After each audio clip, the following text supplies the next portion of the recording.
Të nderuar shikues të Euronews Albania, përshëndetje. Mirë se erdhët në Balkan Talks. Në emisionin e sotëm do të fokusohemi tek realiteti i brendshëm politik të jetë kompleks në Republikën e Serbisë. Do të shohim gjithashtu se si ky realitet të jetë kompleks influencon në raportet mes apo më saktë në dialogun mes Kosovës dhe Serbisë, si dhe do të ndalemi edhe tek dimensioni gjeopolitik. Raportet e Republikës së Serbisë me Bashkimin Evropian, ndërkohë që në krahun lindor të Europës vazhdon një luftë ashpër mes Rusisë dhe Ukrainës. Për ta bërë këtë bisedë, unë kam kënaqësinë që në lidhje direkte nga Beogradi të jetë zoti Đorđe Miketic. Ai ka qenë deputet i koalicionit Zajedno në Parlamentin e Republikës së Serbisë dhe është një ndër politikanët më aktiv të opozitës në Republikën e Serbisë. Zoti Miketic, faleminderit shumë që gjetët kohë për të biseduar me ne. Përshëndetje, kënaqësi që flasim si gjithmonë.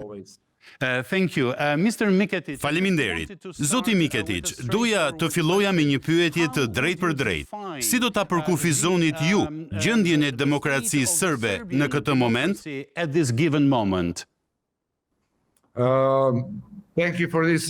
It's a hard question, and I'm, let's say, a little ashamed that I need to admit. Faleminderit, është një pyetje e vështirë, le të themi, më vjen turp që duhet të pranoj se jemi në një fazë përkeqësuese në demokracinë serbe. Pra në 10 vitet e fundit kemi çdo vit dhe thuajse në çdo proces zgjedhor, gjithnjë më pak demokraci. Siç e dini, zgjedhjet e fundit në dhjetor ishin nga të gjitha institucionet, edhe nga Serbia dhe në komunat e pavarura dhe nga Bashkimi Evropian. Ndërsa zgjedhjet në Serbi sollën shumë lëvizje të votuesve nga pjesë të ndryshme në Serbi, në Beograd, ose ku ishin zgjedhjet lokale ose në Bosnjë-Hercegovinë. Mund të themi se ky regjim vërtet i vodhi zgjedhjet në Serbi dhe po ashtu u vodhi zgjedhjet qytetarëve të Beogradit që i fituam në zgjedhjet e dhjetorit. Pra, situata në Serbi, në demokracinë serbe, nuk është e mirë, po kalon nga regjimi autokratik në një lloj regjimi totalitar. From Belgrade citizens, which we won in the Belgrade elections in December. So the situation in Serbia and in democracy of Serbia is not it's not good. It's really going from this autocracy regime to some kind of totalitarian regime. Zoti Miketic, ju me të drejtë nënvizuat faktin se Parlamenti Evropian i kritikoi ashpër zgjedhjet në Serbi të mbajtura në muajin dhjetor. Gjithashtu, ai miratoi edhe një rezolut shumë të ashpër, por kjo rezolut u kundërshtua dhe u kritikua ashpër nga autoritetet serbe, të cilat nuk e pranuan. Çfarë do të thotë për ju ky qëndrim i autoriteteve të Beogradit për momentin? Of the Belgrade authorities at the moment. When somebody is stealing something and they're caught stealing, first what they are doing is not admitting it. So they will not admit that they stole the elections. Kur dikush vjedh diçka dhe kapet, së pari nuk e pranojnë. Nuk do të pranojnë se i kanë vjedhur zgjedhjet dhe gjithashtu kanë pasur një narrativ shumë të vrazhd ndaj Bashkimit Evropian. Ndaj OSBE dhe institucionet e tjera, Këshilli i Evropës u turpërua vërtet nga presidenti ynë, le të themi, apo kryeministrja Ana Brnabić, e kështu me radhë. Pra ata u përpoqën të thoshin se nuk kishte asgjë të keqe me zgjedhjet, se gjithçka ishte sipas rregullave. E gjithë bota në fakt i pa aktivitetet logjistike të votuesve duke lëvizur nga një pjesë e Serbisë në tjetrën ku ishin zgjedhjet. Kjo s'mund të mohohet. The whole world actually saw the logistical activities of the voters moving from one part of the Serbia to other part of the Serbia where the elections were, and this cannot be denied. Mr. Miketic, as it looks, Zoti Miketic, siç duket, zgjedhjet do të përsëriten vetëm në Beograd, por sipas shtypit serb, opozita duket shumë e shqetësuar për rregullat e lojës dhe thot madje se ndoshta nuk është fare ide e mirë edhe pjesëmarrja në to, sepse rezultati tashmë dihet. A mendoni ju se opozita duhet të marrë pjesë në zgjedhje dhe të përpiqet të fitojë, apo është e pamundur të fitosh për sa kohë në pushtet është presidenti Vuçiç dhe partia e tij? President Vuçiç and his party is in power. We had three really minimal from all these, let's say, proposals from OSCE. and that were, let's say, concentrated in three demands that were really minimal. Kishim 3 propozime vërtet minimale nga të gjitha. Nga OECE, që le të themi ishin të përqendruara në 3 kërkesa vërtet minimale. Kërkesa e parë është pastrimi i listave të votimit nga votuesit në Beograd ose në Serbi. E dyta është të jenë të pranishëm në televizionin shtetëror, që është rrjeti ynë televiziv shtetëror. Vetëm regjimi është thuajse aty. Rrallë mund të dëgjosh ndonjë mendim tjetër. Dhe e treta është që zgjedhjet lokale të organizohen të gjitha brenda një dite. Pra skemi zgjedhjet e Beogradit në qershor, zgjedhje komunale në Beograd disa javë më vonë, ose zgjedhjet komunale në qytete të tjera në Beograd në ndonjë datë tjetër. Këtë tani po përpiqet ta bëjë regjimi. Ata po përpiqen të lexojnë zgjedhjet përmes, le të themi, lëvizjes së datave kur do të jenë zgjedhjet. Kështu do të jetë në ver. Gjithçka do të jetë në datën tjetër. Kjo nuk është procedurë demokratike. Siç e dini, kudo në Evropë zgjedhjet lokale mbahen çdo ditë, të hënën kurdo. Pra, kjo ishte kërkesa e madhe dhe e rëndësishme. Regjimi dhe kryeministri Brnabić, që tani është kryetare e Asamblesë së Parlamentit të Serbisë. Ajo tha se s'është e mundur dhe bën thirrje për zgjedhjet e 2 qershorit, pa na dhënë mundësinë të kemi zgjedhje të së njëjtës datë. So this was the really big demand and really important demand, and the regime and the Prime Minister Brnabić, which is now she's the president of Assembly of in Parliament of Serbia, she said it is not possible, and she called for the elections on the 2nd of June without giving us the chance to have the elections on the same day. Mr. Miketic, Zoti Miketic, doja përgjigjen tuaj të drejt për drejt. Shumë vende europiane si Gjermania dhe shtetet të tjera të rëndësishme, të fuqishme në Europë, folën me zë të lartë për mashtrimin që u evidentua gjatë zgjedhjeve në Serbi. Por më pas, duket sikur të gjitha qendrat kryesore vendimarrëse europiane, përfshirë këtu edhe Shtetet e Bashkuara të Amerikës, i kanë frenuar kritikat e tyre ndaj presidentit dhe partisë së tij në Serbi. Duket sikur tani gjithçka vijon tejet normalisht, pra si zakonisht në Beograd. Pse mendoni se ata mbajnë këtë qëndrim ndaj presidentit Vuçiç dhe Serbisë në tërësi? Well, as you know, we in Serbia and also in Albania is kind of problematic region for the Europe, and then our leaders of the states can make some kind of trade behind the curtains that are really going on. Siç e dini, ne në Serbi dhe gjithashtu në Shqipëri jemi një rajon problematik për Evropën dhe më pas liderët tanë të shteteve mund të bëjnë një lloj tregtie në prapaskenë, që realisht është përfitim vetëm për ta, jo për zhvillimin e vendeve dhe shoqërive tona. Pra siç e di, ka pasur një bojkot në Shqipëri në vitin 2019, mendoj se ka pasur bojkot të zgjedhjeve në Serbi 2020, dhe kjo nuk ishte gjë mirë, ajo që ndodhi më pas, sidomos sepse pushtetarët ose presidentët e Serbisë, le të themi në këtë rast edhe të Shqipërisë, kishin lidhje të mira me Evropën dhe Komisionin Evropian, sidomos për diçka që duhet bërë. Kështu që opozita tani është shumë e nevrikosur, sidomos opozita pro-evropiane, sepse kritikoni regjimin, por nuk keni aftësinë për të dëgjuar apo mbështetur realisht nga Bashkimi Evropian, të cilët sigurisht doni t'i përkisni. Kjo është një situatë shumë e vështirë dhe e rëndë për opozitën pro Bashkimit Evropian në Serbi. Po, kjo është një politik në Balkan që udhëheqësit tanë shtetëror mund të bëjnë një lloj, nuk e di, tregti ose një lloj marrëveshjeje, zakonisht në prapaskenë që ne e marrim vesh vetëm më vonë. Kjo ishte me qëllim që pas atyre marrëveshjeve të dëgjojmë gjithnjë më pak kritika për gjendjen e demokracisë në vendet tona. Mendoj se çfarë na duhet në të dy rajonet, tani po flas për Serbin, kemi nevojë për më shumë transparencë në ato marrëveshje dhe kemi nevojë për më shumë mbështetje për demokracinë tonë dhe shoqërinë tonë. And in order, after those, let's say, deals, we hear less and less criticism about the state of democracy in our countries.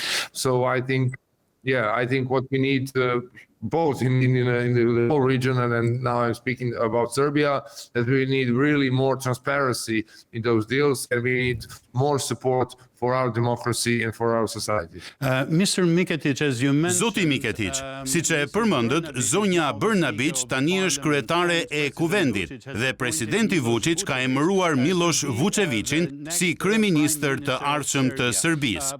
Çfarë ju tregojnë ju këto lëvizje për qëllimin e tij, për planet e ardhshme të Serbisë në raport me Bashkimin Evropian? Future plans of Serbia vis-à-vis the European Union. I doubt the really motive of President Vučić and the Serbian Progressive Party, which Ana Brnabić and Miloš Vučević, the probably next prime minister of Serbia, is that they are really pro-EU leaders or pro-EU politicians. They are only here. Dyshoj se motivi reali I presidentit Vučić dhe Partisë Progresive Serbe me Ana Brnabić dhe Miloš Vučević, ndoshta kryeministri I ardhshëm I Serbisë, është se janë vërtet liderët pro-BE-s, politikan pro-BE-s. Ata janë këtu vetëm për të mbajtur status quo-n e këtij regjimi I cili po mban të gjitha aparatet në emër të tyre. Pra gjithçka po bëjnë është vetëm që partia e tyre në pushtet të rrijë sa më gjatë në pushtet dhe të ketë sa më shumë marrëveshje të korruptuara. Pra këtë po bëjnë ata. Pra tani kemi, le të themi, jo vetëm krizë politike, por edhe krizë kushtetuese. Ana Brnabić tani në krye të parlamentit ton, por në një farë mënyre është edhe në qeverinë e Serbisë, gjë që është e pamundur me kushtetutën tonë. Po ashtu zoti Dačić, ai tani është në qeverinë e Serbisë, ai po drejton qeverinë serbe, por është edhe në parlament si deputet. Kjo nuk përputhet me kushtetutën tonë, por kështu është. Kjo është e gjitha këtu, siç e shohim ne si opozit, shohim shumë njerëz natyrisht që janë të gatshëm të bëjnë gjithçka, vetëm për të qëndruar në pushtet dhe le të themi të bllokojnë institucionet demokratike që s'punojnë për njerëzit, por për ta. The whole thing here, they are, as we see it, as the opposition see it, and a lot of people, of course, that they are willing to do everything just in order to stay in power and to further, let's say, lock the institutions and democratic institutions not working for the people, but working for them. I see. Mr. Miketic, I just... E kuptoj. Zoti Miketic, doja këndvështrimin tuaj për një çështje që ka tërhequr shumë vëmendje në Ballkan, por jo vetëm. Do të ndaj me ju një fjali të presidentit Vučić. Ai thot, pas diskutimeve me Milorad Dodik dhe patriarkun Porfirie, Kuvendi I Madh I Pashkëve I Serbisë dhe I Republikës Serbe do të mblidhet më 5 maj në Beograd. Do të merren vendime të rëndësishme për mbijetesën e serbëve, për vatrat e tyre, avancimin e tyre ekonomik, për ruajtjen e gjuhës serbe dhe të shkrimit cirilik, si dhe e trashëgimisë së përbashkët kulturore. Ne do të marrim vendime të rëndësishme. Unë e shoh zoti Miketic se ju jeni duke qeshur. Çfarë mendoni për këtë aktivitet, sepse kjo nuk po merret lehtë në Ballkan dhe gjetk? Let me tell you, this narrative is just copy-paste narrative from the 90s. That's why I'm laughing, and everyone here who really remembers the politics, and some of them were in... Më lejoni t'ju them, kjo narrativ është thjesht një narrative kopjuar e viteve 90, prandaj po qesh. Të gjithë këtu që e mbajnë mend vërtet politikën dhe disa prej tyre ishin pjesë e politikës në vitet 90, siç ishte zoti Vučić. Pra, kur ata nuk kanë mbështetjen e popullit, kur kapen duke vjedhur zgjedhjet në disa marrëveshje korrupsioni, të cilat tani po I shohin, edhe lidhjet me mafjen në Serbi, për të cilat kemi pasur natyrisht disa dëshmi që kemi dëgjuar javët dhe muajt e fundit. Ka zëra që luftojnë për serbët dhe Serbin, për trashëgiminë kulturore dhe gjëra të tilla. Pra ndoshta për shikuesit tuaj është e rëndësishme të kuptojnë se më 3 maj të vitit të kaluar ndodhi kjo masakër e paimagjinueshme në një shkollë fillore në Beograd. An unthinkable massacre in a elementary school in Belgrade. And now the 3rd of the May is coming on the Easter day or day before. So they're trying to cover up this. Tani 3 maj po vjen atë ditë ose një ditë më parë, kështu që ata po përpiqen të mbulojnë këtë datë duke organizuar këtë çështje nacionaliste, me të gjitha narrativat nacionaliste që do të jenë të pranishëm atje, dhe thjesht duke e rrotulluar historinë në fakt, sepse ajo që ndodhi më 3 maj pas asaj masakre, kemi pasur shumë dhunë në Serbi. Shumë njerëz që vërtet jetojnë në gjendje të keqe me agresionin e tyre. Pra kemi këtë sasi të madhe të dhunës në rrugë, në familje, në shkolla, dhe po përpiqen ta mbulojnë me këtë natyrisht një lloj narrative nacionaliste dhe duke e rrotulluar historinë nga ana tjetër. Po. And they are trying to cover that up with this, of course, some kind of nationalistic narrative and spinning the story on another way, yeah. Zoti Miketic, gjatë 10 ditëve të fundit ndodhen dy ngjarje të rëndësishme për të ardhmen e Kosovës për sa i përket marrëdhënieve të saj me Bashkimin Evropian dhe NATO-n. Kosova po e avancon statusin e saj në Asamblenë e NATO-s dhe po ashtu është shumë pranë antarësimit në Këshillin e Europës. Sigurisht, reagimi i presidentit Vuçiç ishte tejet agresiv. Ai po kërcënon se do ta nxjerrë Serbinë nga këto organizata. A është kjo përsëri, sipas këndvështrimit tuaj, një retorik nacionaliste boshe, apo e ka seriozisht që do të marrë këto hapa për ta nxjerrë Serbinë nga këto organizata politike dhe të sigurisë në të njëjtën kohë? As you say, it's stunts. It's empty threats. Everything I think what is now going on in Kosovo, which is really not good for especially people who are living in north of Kosovo. Without Serbian dinner there was some decisions from Prime Minister Kurti that was... Siç thoni ju, janë marifete, kërcënime boshe, mendoj se ajo që po ndodh tani në Kosovë, e cila nuk është e mirë, sidomos për njerëzit që jetojnë në veri të Kosovës pa dinarin serb atje. Kishte disa vendime të kryeministrit Kurti që ishin gjatë natës, në fakt nga një ditë në tjetrën. Pra njerëzit po jetojnë ditët më të këqija të pranisë së tyre në Kosovë. Nga ana tjetër, gjithçka që ai po bën në fush, mendoj se është nga propozimi franko-gjerman nga marrëveshja e Ohrit.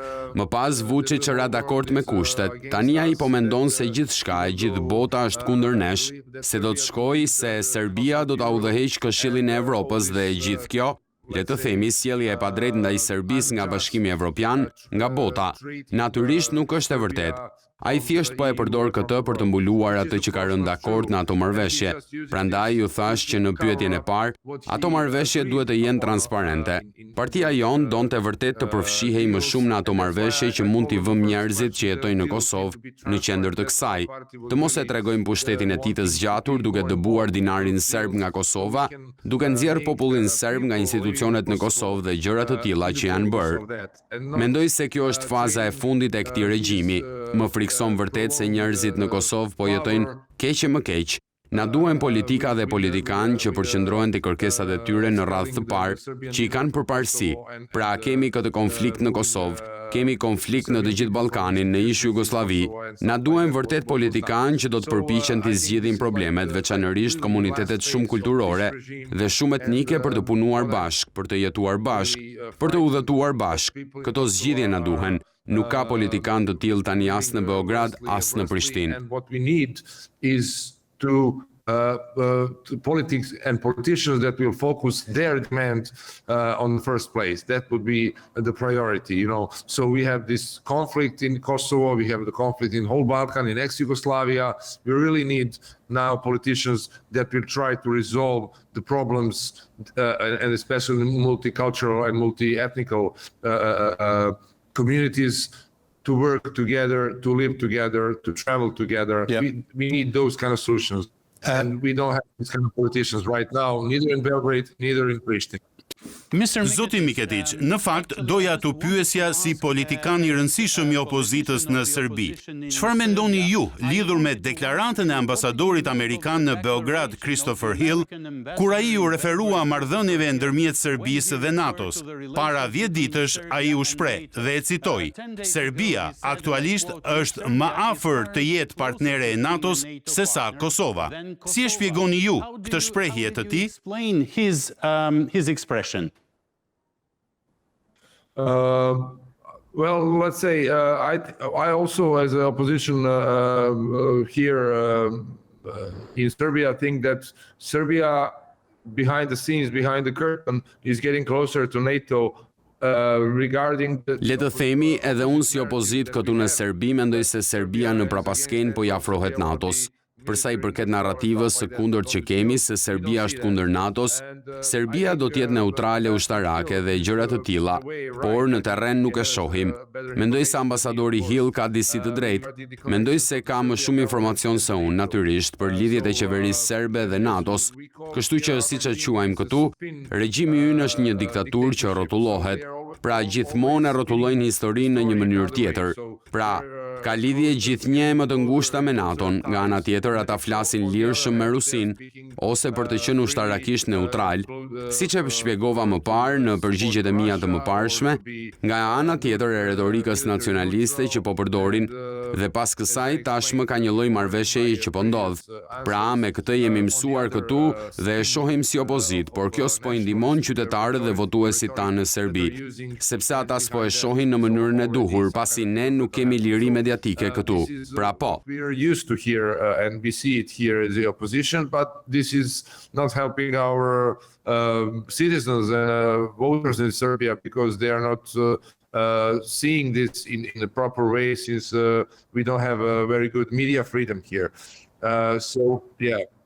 Zoti Miketić, po mundohem t'i ndjek sa më shumë që mundem mediat serbe, sidomos pas asaj që ndodhi me manastirin e Deçanit, lidhur me vendimin e qeverisë së Republikës së Kosovës për të autorizuar vendimin e gjykatës kushtetuese të Kosovës për t'i dhënë 24 hektar tokë manastirit të Deçanit. Unë vet nuk pa shumë informacione lidhur me këtë ngjarje në mediat serbe. Çfarë mendoni ju për këtë vendim? A ishte ky elementi i rëndësishëm për qëndrimin e Kosovës ndaj integrimit të saj në Bashkimin Evropian? Towards its own integration into the European Union. Mendoj se trashëgimia kulturore është çështje vërtet e rëndësishme, gjithashtu siç folëm më herët. As we spoke earlier, Po. priority should be how people in Kosovo, regardless what nationality they are living, and of course, after that, something that is Përparësi duhet të jetë se si jetojnë njerëzit në Kosovë, pavarësisht kombësisë. Sigurisht pas kësaj, diçka që është vërtet e rëndësishme për popullin serb, sa manastire ka.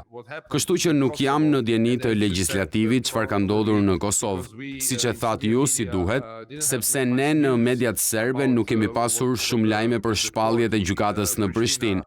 Por kjo është gjë e mirë që manastiret serbe do të mbrohen në të ardhmen në Kosovë, natyrisht, për shkak të kulturës 8 shekullore që është ende aty.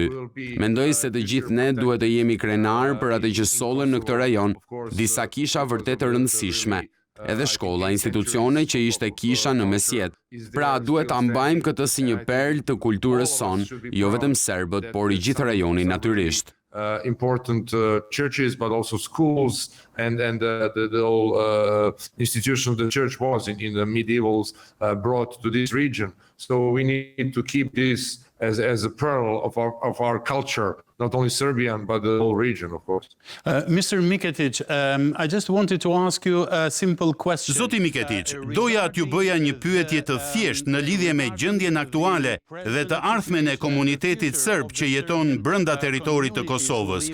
Politikisht, të gjithë në Kosovë pranojnë se partia kryesore politike e serbëve, Lista Srpska, është shumë afër presidentit Vuçić. Tani pyetja ime për ju është shumë e thjeshtë.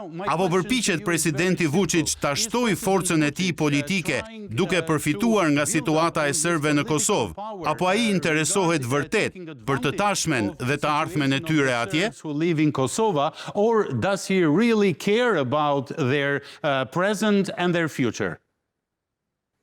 We have really, let's say, bad comments about Serbian lists and their political activity in Kemi komente negative, le të themi, për listat serbe dhe aktivitetin e tyre politik në veçanti në veri të Kosovës.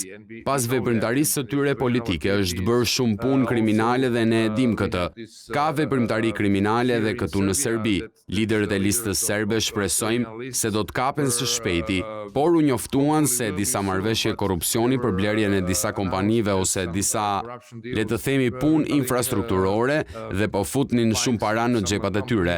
Puna e tyre politike në pjesën veriore të Serbisë mund të shohë që si ishte orientuar në përmirësimin e njerëzve, por vetëm drejt pushtetit të tyre për të mbajtur pushtetin në veri të Kosovës. Tani po shoh se njerëzit, populli serb në Kosovë, po e shohin shumë mirë që edhe ata janë braktisur sepse të gjithë ata kriminal që janë përfshirë në politikë vetëm për t'u pasuruar, nuk i interesojnë njerëzit.